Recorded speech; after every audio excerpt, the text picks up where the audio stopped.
na yun nga, na naniwala sila na Jesus died for our sins, He was buried, and He rose again.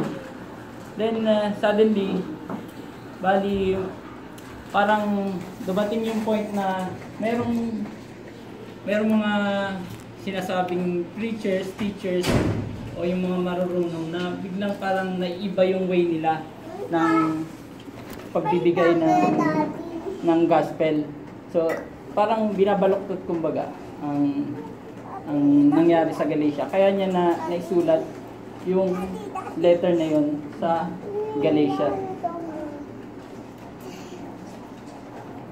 So, mababasa natin yun nga sa sa Galatians 1:1-5.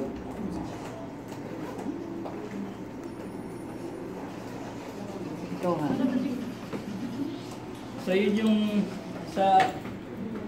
problem sa Galatia, makikita natin kung babasahin natin yung Galatians 1:6-7.